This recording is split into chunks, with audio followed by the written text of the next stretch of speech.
Bishop साहब, मालतो समाज के जनरल सेक्रेटरी शिवचरण मालतो जी,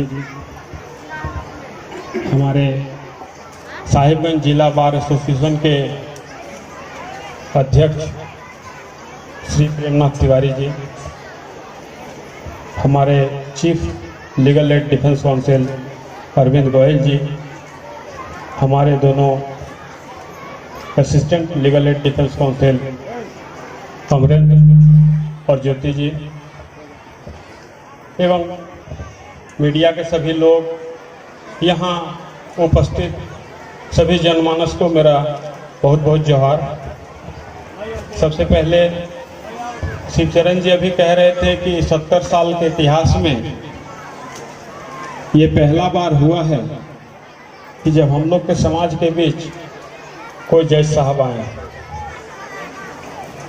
मैं ये बता देना चाहूँगा कि आप लोगों ने जो हमारा यहाँ स्वागत किया या जो धन्यवाद दिया,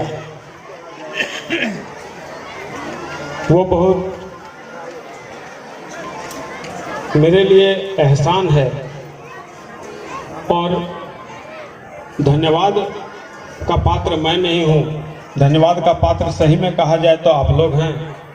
आप लोग को मैं बहुत बहुत धन्यवाद देता हूँ कि आप लोगों ने मुझे यहाँ बुलाया। तो मैं ये कहूँगा कि जब भी आपका कोई इस तरह का कार्यक्रम हो तो इतना जनमानस, मैं तो कहूँगा मैं एक एक गांव, पहाड़िया समुदाय का एक एक गांव जाने के लिए तैयार हूँ। आप लोग कोई कार्यक्रम रखें और कोई भी समस्या हो तो वो हमारे समक्ष जरूर लाएं। पहाड़िया समुदाय से हमारे पीएलवी हैं कुछ, जैसे आपके यहाँ बेंजामिन जी हैं जो सिविल कोर्ट में पीएलवी हैं, इनकी पोस्टिंग राजमहल में है। कोई भी समस्या होता है ये हमारे तक जरूर पहुंचाते हैं। अब रही कानूनी जानकारी की बात, तो सबसे पहले मैं बता, कुछ गंभीर समस्याएं हैं जिसको लेकर के आपको, आपके समाज को, विशेष करके आपके समाज के प्रबुद्ध वर्ग और जो युवा वर्ग हैं उनको बहुत सचेत रहने की जरूरत है। कुछ समस्याएं, मैं यहाँ पर आया, लगभग मेरा 1 साल होने के जा रहा है, अप्रैल में मेरा 1 साल हो जाएगा। 2-3 समस्या जो है पहाड़िया समुदाय के बीच में बहुत गंभीर समस्या यहाँ पर, जिसमें सबसे बड़ी समस्या जो है यहाँ वो है ह्यूमन ट्रैफिकिंग की, मानव तस्करी। भोले भाले बच्चे बच्चियों को बहला फुसला करके यहाँ से ले जाया जाता है, कभी कभी तो उनको बेच दिया जाता है, तो कभी कभी बहुत गलत काम में या बहुत अमानवीय शोषण एवं व्यापार में उनको शामिल कर दिया जाता है। ये समस्या आज की समस्या नहीं है, ये बहुत पुरानी समस्या है, लेकिन इस 70 साल के बाद भी कि आज हम उस समस्या से झेल रहे हैं, तो ये सिर्फ सरकार की नाकामी नहीं है, ये हर एक व्यक्ति, हर एक समाज का नाकामी है। हम लोग उसके प्रति उस तरह से सचेत नहीं हैं जिस तरह से हमें सचेत होना चाहिए। अभी अभी बताए, एक गोड़ा पहाड़ की घटना बताई। मैं किसी केस का उदाहरण नहीं दूंगा, किसी का नाम मैं नहीं बताऊंगा, लेकिन आपके समाज में अभी भी क्या क्या घटना हो रहा है आप आए दिन अखबार पेपर में देखते हैं। आपको सतर्क रहना है, विशेष करके जो प्रबुद्ध वर्ग हैं, आप लोग जो प्रबुद्ध वर्ग हैं, जो युवा वर्ग हैं, इसको सोचना पड़ेगा। महिलाओं की सुरक्षा, महिलाएं ज्यादातर आपके समाज में कामकाजी है, ऐसा नहीं है कि कंप्लीटली वो गृहिणी हैं, कामकाजी हैं, वो खेती बाड़ी करती हैं, बाहर हाट बाजार जाती हैं, वो सारा काम करती हैं, लेकिन उनकी सुरक्षा को लेकर के हम उतने सचेत नहीं हैं जितने सचेत हमको होना चाहिए। सबसे पहला बात तो मैं ये कहूंगा कि जहां तक संभव हो, जितना संभव हो, नशा एवं नशीले पदार्थों से दूरी बनाइए। वो हमारे समाज को खोखला कर रहा है। वहीं किसी भी समाज में नशा का सेवन है, शराब का सेवन है, किसी घर में शराब का सेवन है, तो उस घर में उस तरह के लोग जो वो काम कर रहे हैं उनको बहुत आसान होता है उस घर को भेदना। सबसे पहले तो वो शराब पिलाएंगे, दोस्ती करेंगे, प्यार मोहब्बत की बातें करेंगे, और जब उनका पर्पस पूरा हो जाएगा तब तक बहुत देर हो जाता है। तब तक पता चलता है कि हमारे घर की कोई बच्ची, हमारे घर की कोई महिला गायब है। ये नौबत नहीं है, इसके लिए सतर्क रहें। केवल हम आके आपको बोल देंगे, भाषण दे देंगे 4 लाइन, आप सुन लीजिएगा या जान जाइएगा, इससे नहीं होगा। हमारा सबसे मुख्य काम है आपको सतर्क करना। एक कोई अपराध कर देता, अभी जैसे कि आपने देखा ही एक अभी अपराध हुआ है, उसमें 9 आदमी अभी भी जेल में हैं। उसका क्या, जो इस दुनिया छोड़कर चला गया, चलिए जो जेल में उनको सजा हो जाएगा, हो सकता है कि उनमें से किसी को फांसी हो जाए, गवाही नहीं आएगा तो हो सकता है उसमें से कुछ रिहा हो जाए। लेकिन जिसके साथ घटना हुई, जो दुनिया को छोड़कर चला गया, उसके लिए क्या? तो हमको उस तरह की घटनाओं को रोकने के लिए सचेत रहना पड़ेगा। जितनी भी बच्चियां जो पढ़ती लिखती हैं, स्कूल कॉलेज जाती हैं, उनको कम से कम ये समझना होगा। आपको आज स्कूल कॉलेज पहाड़िया समुदाय में बच्चियां स्कूल जा रही हैं, बहुत सारे स्कूल बने हुए हैं, हॉस्टल बने हुए हैं पहाड़िया समुदाय के लिए। वो बच्ची सोचे कि आप जो आज स्कूल जा रही, हो सकता है आपके माँ पिताजी को वो अवसर नहीं मिला था, वो पढ़ने लिखने का वो अवसर जो आज आपको मिल रहा है वो उनको नहीं मिला था। उस अवसर को सही से उपयोग करें और वैसा कोई काम नहीं करें जिससे समाज को, जिसके आपके घर वालों को कोई परेशानी हो। आप किसी के साथ दोस्ती करिएगा, किसी के साथ चले जाइएगा, एक लड़की जाएगी तो 4 लड़की 10 लड़की को समाज रोक देगा कि ये फलाना की लड़की तो पढ़ने गई थी, वहां से भाग गई, इसलिए लड़की को हम पढ़ने नहीं भेजेंगे। गलती एक ने किया है और उसका परिणाम बहुतों को, पूरे समाज को भुगतना पड़ता है। तो बच्चियों पर यह जिम्मेवारी है, ये बच्चियां समझें कि जब आपको पढ़ने लिखने के लिए भेजा जाता है तो आपको अच्छा बनने के, पहाड़िया समुदाय को आखिर कैसे आगे लाइएगा, कैसे लाइएगा? केवल ये कार्यक्रम करके पहाड़िया समुदाय आगे नहीं आ सकता, या हम आके बताएंगे आपको, इससे आप आगे नहीं आ जाइएगा।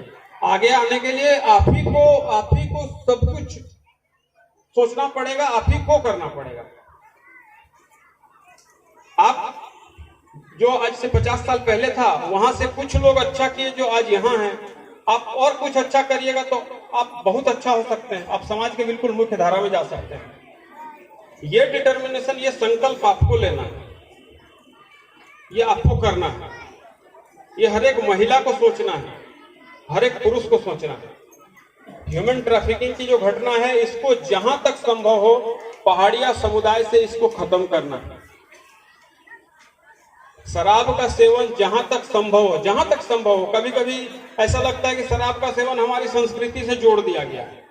आपका पूजा पाठ, कुछ विशेष त्योहार हो, जहां आप कुछ करते हो, वो आपकी संस्कृति है, उसको आप देखिए। उसके लिए आपके जो है गार्जियन हैं, आपके समाज के लोग हैं, आपके समाज के प्रधान होंगे, लेकिन उसको दिनचर्या, शराब को दिनचर्या मत बनाइए अपने जीवन में, क्योंकि वो जीवन को बर्बाद करेगा। इस पर ध्यान रखिएगा, हर एक घर की महिलाओं को विशेष करके ध्यान रखना है, उसको ध्यान रखिएगा, आगे बढ़ पाइएगा।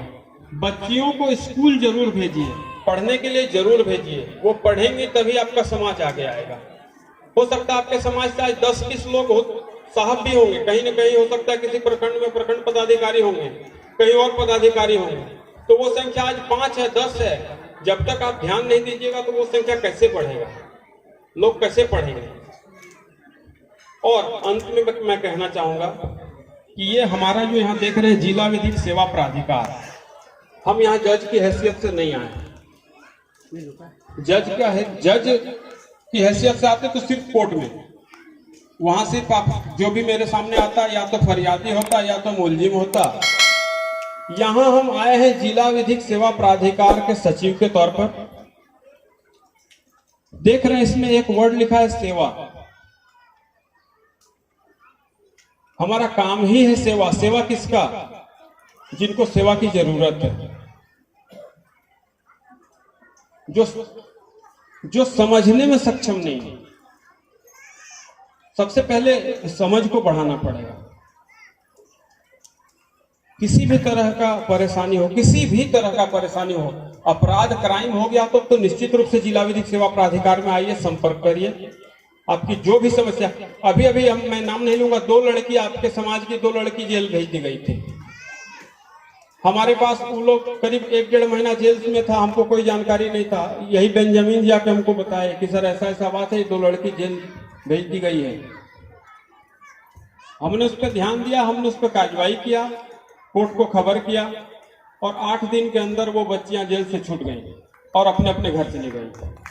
तो जब तक आप हमारे पास कोई बात को नहीं लाइएगा तब तक हम कैसे जानेंगे। हम एक गांव अभी गए थे अवेयरनेस कार्यक्रम में, उसमें से एक लड़का, यंग लड़का जो है, जवान लड़का बोल रहा था कि हम लोग को कोर्ट कचहरी जाने में डर लगता है। तो इस डर को हटाइए। सबसे पहले बता दें कि जज केवल जेल भेजने के लिए नहीं होते। वो पुलिस मत सोचिए कि पुलिस विभाग के आदमी है जेल भेज देंगे। जेल भेज देने पर जितना तकलीफ एक आदमी को होता है जो जेल जा रहा है, उससे ज्यादा तकलीफ जज को होता है कि आज हम एक जेल भेज दिए। कभी कभी बहुत तकलीफ होता है जब, और जितने कोई गरीब होता है उसको जब जेल भेजना पड़ता है ना, तो जज को बहुत तकलीफ होता है। शाम में उसको सोचना पड़ता है कि आज एक ऐसा आदमी को जेल भेज दिए जो कि एकदम गरीब है। तो हम लोग जेल भेजने के लिए नहीं है, इसको अपने दिमाग से हटा दीजिए। और हमारे पास आने में, अपनी समस्या बताने में कहीं कोई डर नहीं है। डरना तो उसको है जिन्होंने अपराध किया है। अपराधी डरेंगे, पीड़ित को कभी नहीं डरना है। जिनको समझ नहीं है उनको कहीं नहीं डरना है। जो समझ नहीं, इनोसेंट है, वो अपराधी नहीं ना है, वो क्यों डरते हैं हमारे पास आने में। जिला विधिक सेवा प्राधिकार का कार्यालय हर एक जिला में है, आपके जिला में भी है। हर एक जिला के सिविल कोर्ट में जिला विधिक सेवा प्राधिकार का कार्यालय है। और इस कार्यालय में आप किसी भी समस्या को लेकर के आ सकते हैं। आप कानूनी सलाह मांग सकते हैं, आपका आदमी कोई जेल में है तो उसके लिए आ सकते हैं, आपके लिए और भी कोई काम, ब्लॉक से कोई काम नहीं पड़ रहा उसके लिए भी आ सकते हैं। आप हमारे पास खबर करिएगा तो हम संबंधित वीडियो सीओ साहब को चिट्ठी लिखेंगे, आपके श्रीमान उपायुक्त महोदय को खबर करेंगे और हमारे खबर करने से उस पर कार्यवाही वो करते हैं, ध्यान देते हैं। इसलिए इस ऑफिस में आने में या कोर्ट कचहरी में आने में अपने काम के लिए कभी कोई डर नहीं है। आप बेहिचक आ सकते हैं। जिला विधिक सेवा प्राधिकार का नंबर हमेशा अवेलेबल है, बेंजामिन जी के पास है, उस पर कॉल करिएगा तो हम डायरेक्ट हमसे बात होगी। आप उस पर कॉल करके अपनी समस्या की जानकारी ले सकते हैं, दे सकते हैं। और ये सब करिए। अब ये सब करिएगा तभी समाज आगे आएगा। एक के घर में प्रॉब्लम होगा, दूसरा यदि खाना पीना खा के सो जा रहा है तो समझ ले वो समाज कभी आगे नहीं आएगा। यदि